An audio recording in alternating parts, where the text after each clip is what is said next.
Bowe? I mean, you've seen a fair bit of him. He's a big fighter, he's strong, but, you know, the question's got to be his heart. I was here when he boxed Coach Sear, and, you know, Coach Sear was hitting him with a lot of shots, and he was a lot heavier than Coach Sear. I mean, they tell me that he's taken off 40 pounds in the last 3 weeks. Shows you he hasn't been preparing for this fight really well. Yeah. And, you know, all the hype that's going on at the moment, does he really fancy the job, or is he just going to take the money and run after this fight? One thing that's interesting, you're across the political situation. Do you think Bowe will fight Foreman, or do you know he won't fight Foreman? Bowe will fight Lennox Lewis. It will happen. To fight Foreman, he's got to get HBO's agreement. HBO have got a contract with us. HBO have got a contract with Foreman. And Duva's got a contract with Riddick Bowe. The fight with Lennox Lewis will happen if he wins here on Friday. We would like it to be Holyfield, because, you know, I'm sure he'd rather fight Holyfield than Bowe, but it's a big fight either way. Is he bothered, or would he like it one way or the other? Or? He'd like to fight Holyfield because he's already beaten Bowe, and he'd like to be the first man to beat Holyfield. But today at lunch we were told that Lennox Lewis and Riddick Bowe is probably one of the biggest fights out there. You're going back to the times of the Ali Frazier situation, because both boys have got that Olympic grudge against each other. And Lennox and Holyfield is a great fight for the boxing tactician. Yeah, both of them kind of whet your appetite. Anyway, we're going to take a quick break. Don't forget the reason we're here. Holyfield against Bowe. Obvious, really. 11:30 p.m. tomorrow night. Mike Tyson, Decline and Fall, and then 1:30 Taylor Chavez. But we're all here for one reason, Holyfield against Bowe. We're going to take a quick break. Stay with us here on Ringside Special. Welcome back. This is where we are, poolside at the Mirage Hotel and Casino, Las Vegas. We're continuing our look at Riddick Bowe, and one fight, which, if you can call it a fight, was more like a wrestling match, was highly amusing. It was a fight between Riddick Bowe and Elijah Tillery. Just take a look at this. We got a knockdown. That was the left hook.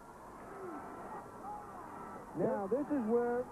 Now, you see the time there? Down. It should be over. Where's the bell? At this point, it should be over. They should be going back to their corners. It is a very long round. The bell was number one.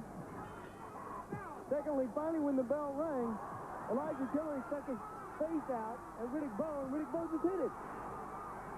And you see Rock Newman getting involved in this. Both of them almost falling over the rope. So much emotion in a fight of this nature. Hilarious, wasn't it? Brilliant.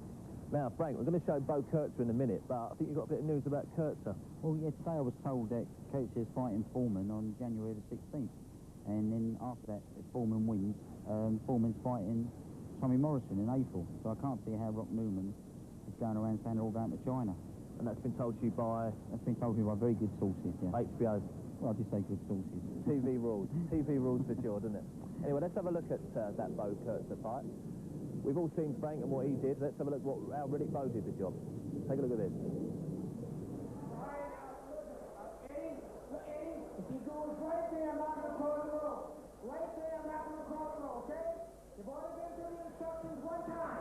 Take a tough, clean fight, but check yourself at all times. Any questions here? Any questions here? Let's get it on.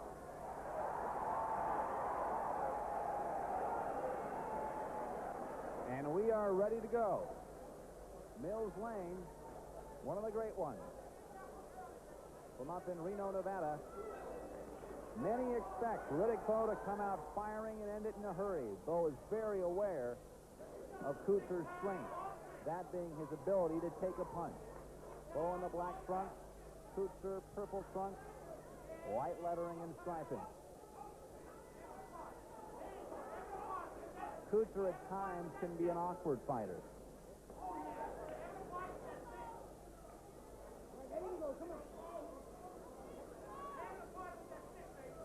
His corner is trying to get Kurtzer to be more aggressive. He's been more of a counter-puncher early in his career.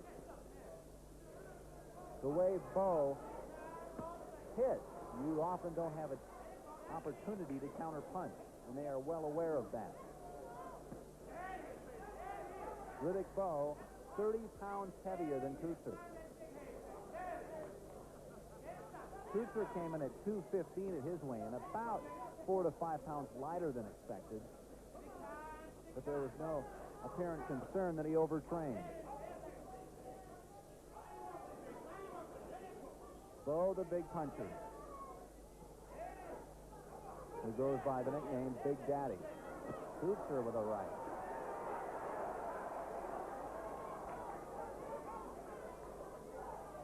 One of the great strengths of Bowe, he can kind of manage himself in the ring. He's very intelligent. Ferdy Pacheco recently on television said if he took boxing more seriously, he would easily be the best heavyweight in the world.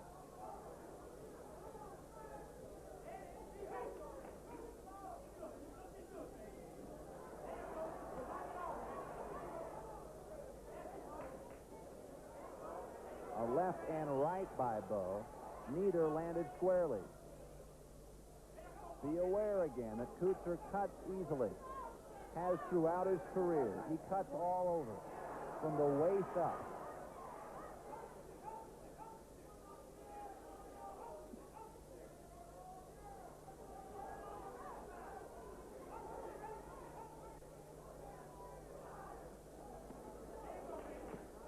Good left by Bowe.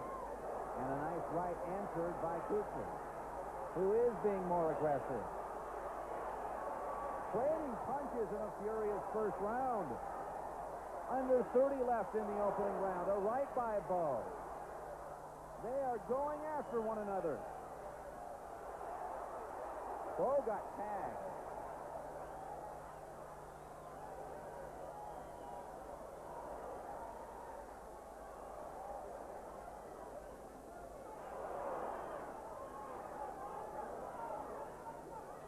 I think it's safe to say the feeling out process is over.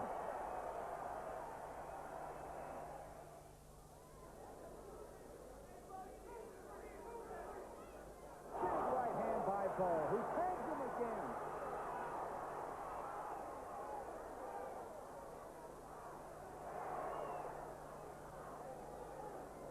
Is there any question now that Kuchar can take a punch?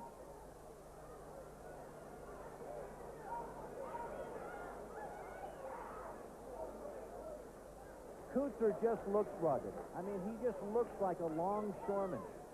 That big mustache. A writer once wrote that it made Tom Selleck's mustache look like chocolate melt on a lip. A big right by Kuchar.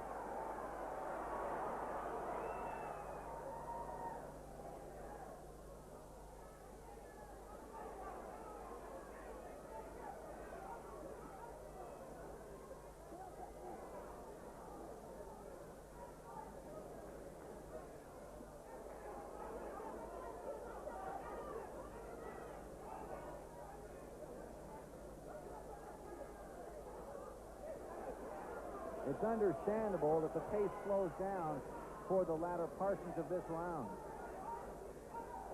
A furious minute and a half. And we are under 10 seconds and the round is over.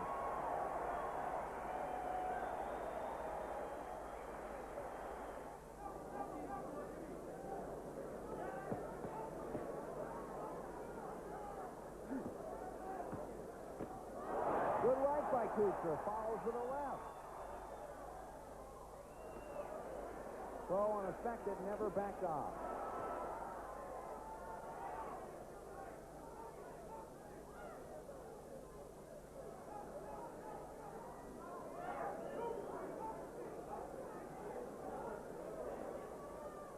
A right glances off the back of a sopping wet head of Pierre Kuchar, who follows with a combination, then takes an uppercut.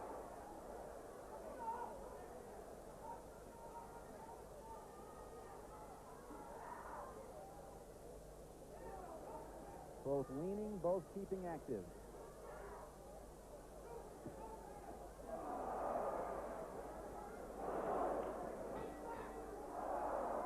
On a punch after the bell by Bowe.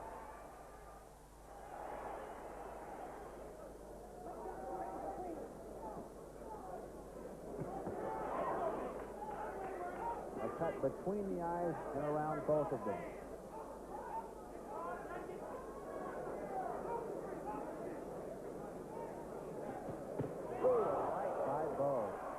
Quite possibly sounded worse than it was.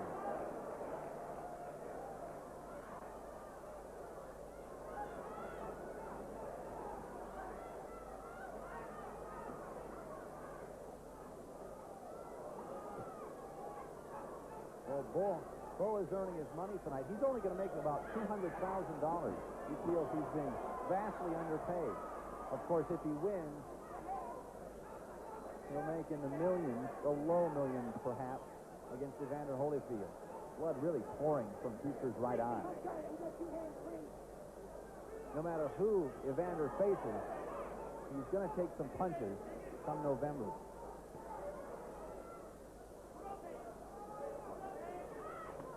Good right by Bowe. Under 10 in the round, and there it is.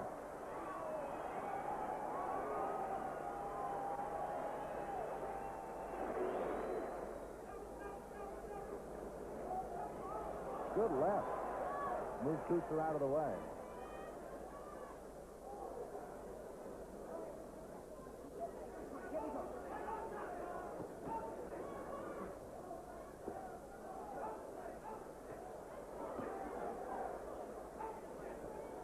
Does Kucher have the strength at 215 to knock out Bowe? I think there's no question he has the strength to hurt him. But it's arguable whether he has the one-punch ability to knock out Riddick Bowe. But we've got to be honest. Does Bowe have the one-punch ability against Kucher, who's taken everything and thrown it right back? We may find that answer only in the later rounds.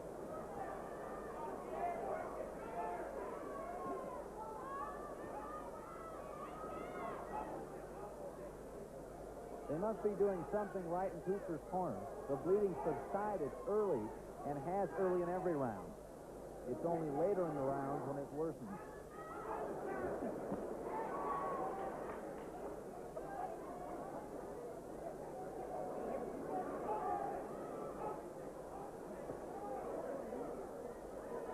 At this point, I somehow think Kucher is getting the fight he expected. Bowe's getting a tougher fight than he expected. Low blow, and Riddick follows up and knocks him down. Mills Lane calls time. It was a low blow. Riddick sized him up and knocked him down.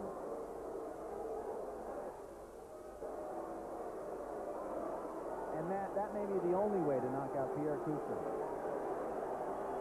That's a one-point penalty against Riddick Bowe. That is essentially a round. One round goes to Pierre Kucher. As Mills Lane motions him off to his corner.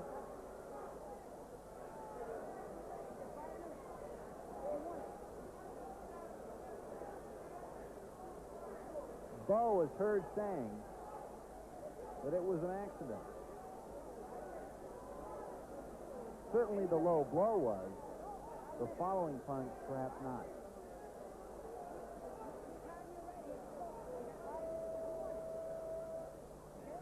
Now it's up to Kucher when he wants to begin again. It's up to him.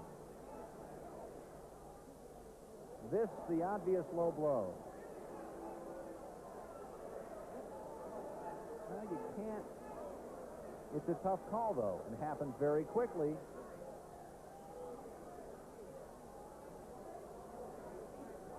I don't think Riddick thinks it's a decoy.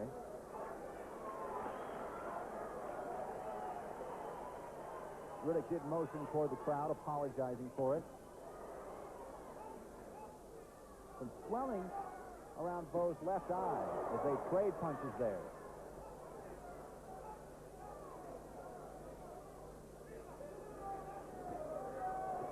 Ooh, good right uppercut.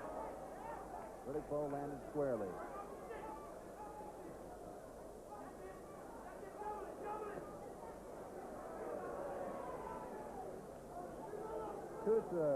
Kucher appears to be just trying to wade through this round. Played off the ropes, moving around a bit. Now he starts up again. Under 10 left.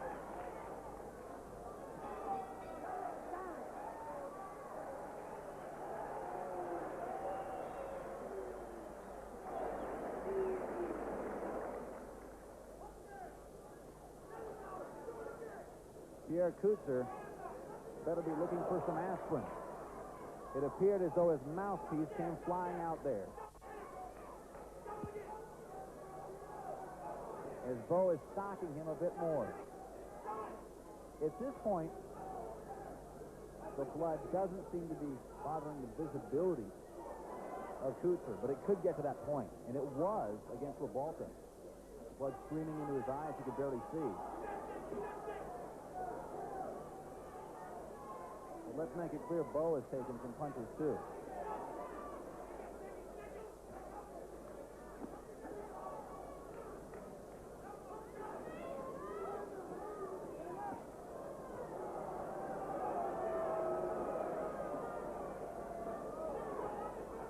You would think the way Kuchar cut, he would have to take more time off between fights than Bowe. Just a heel.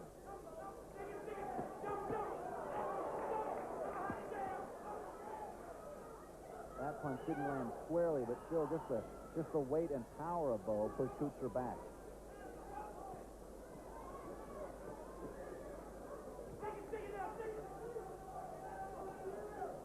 This a shining moment for Bowe. Many people know little about him, and Kuchar's in trouble again, motioning as though he's hurt. Did he take a thumb?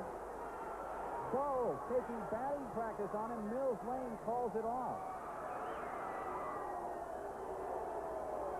I almost wonder if Kuchar took a thumb, the way he motioned.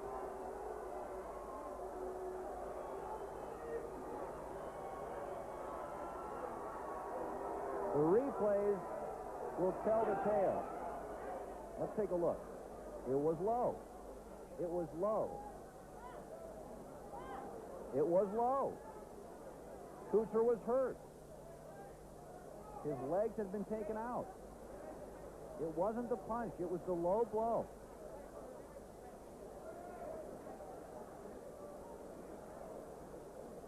Low.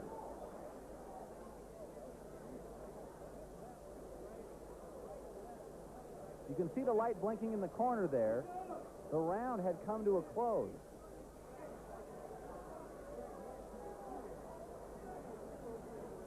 Kuchar almost, too, appears to be looking at Mills Lane, asking for help, asking for a bit of a reprieve to catch his breath after that punch.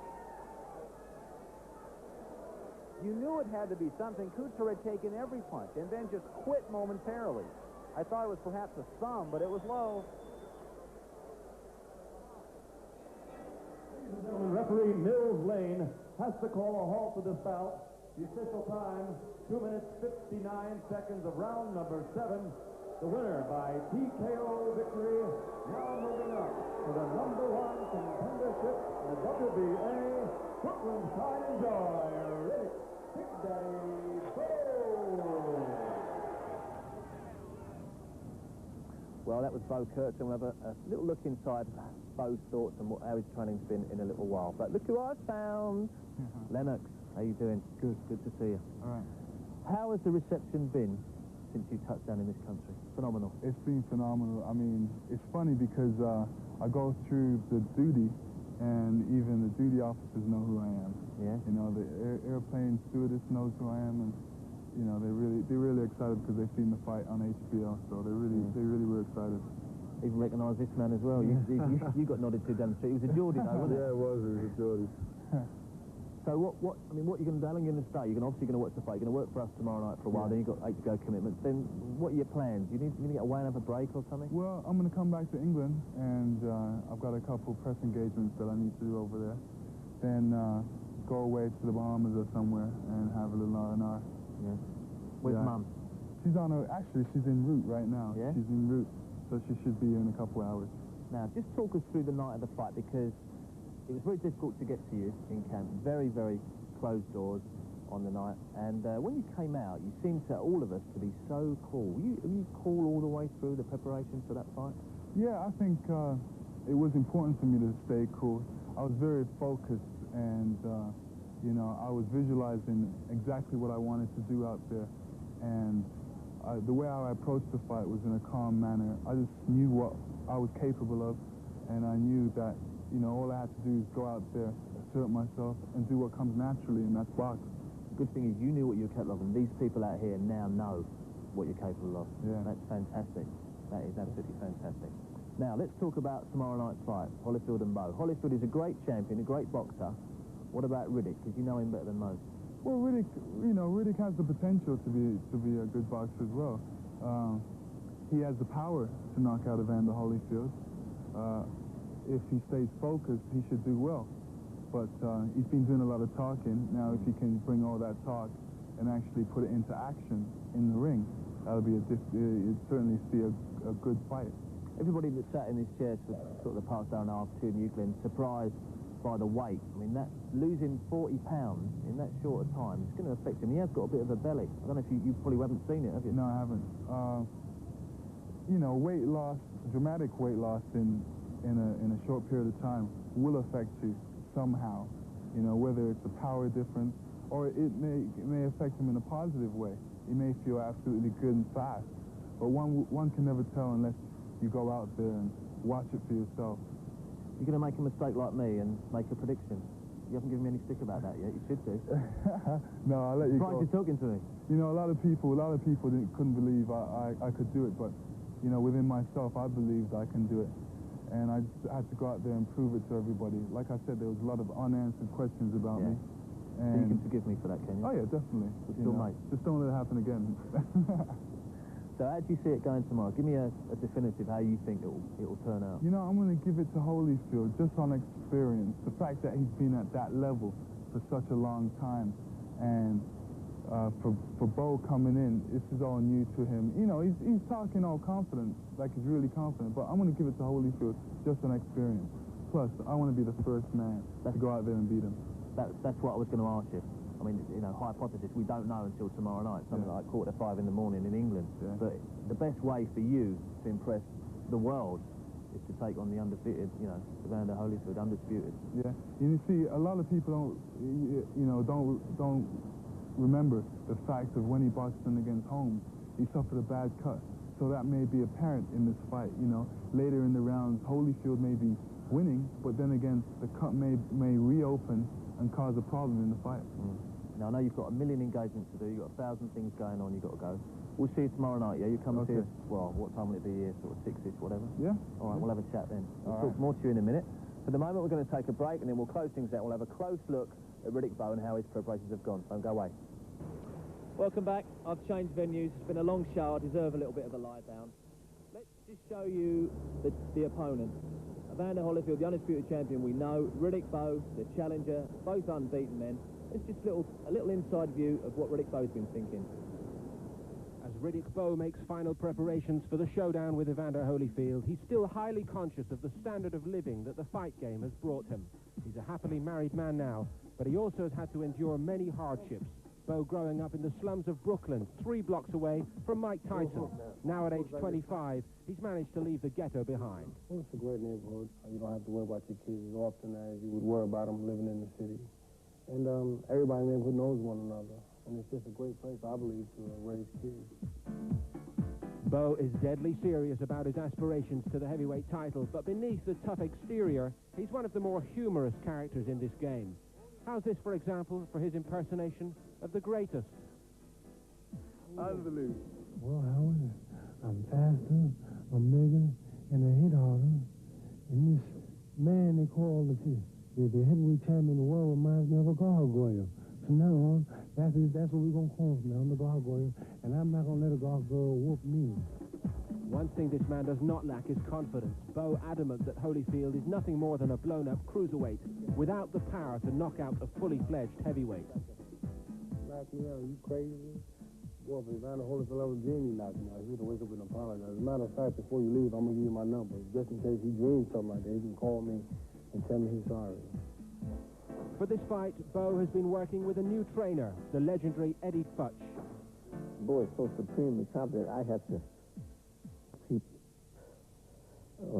reminding him that, you know, this is just not an ordinary fight. You're a boxing champion as well. I said, no matter whether you have respect for him or not, he's still the champion. And he got there by fighting. And so he's going to be up for this fight, and you're in for a fight. Bowe's critics claim that he lacks the heart and dedication required to become a world heavyweight champion. To this, he has a simple answer. As far as my heart is concerned, and any other questions, all of those questions will be answered. You can't take that away from me, Evander. But I believe this is going to be a hell of a fight while it lasts. And I believe when the smoke clears, I shall be the new heavyweight champion of the world. Evander's very intelligent. He's a pretty good technician. And he has wise men in his corner. And knowing that I'm going to be strong for the first 4 or 5 rounds, they're going to tell him to stay away from me. So he's going to use a lot of movement. And I believe around round 7, he's going to have to fight. And that's when I'm going to decapitate him. There you go, that's what he thinks. Now, that's all from us here, I'm afraid. The sun's going down. Will the sun go down on Holyfield? Will the sun go down on Bowe? There's only one place you can find out, and that's here. So, let's remind you what's coming up. Tomorrow night,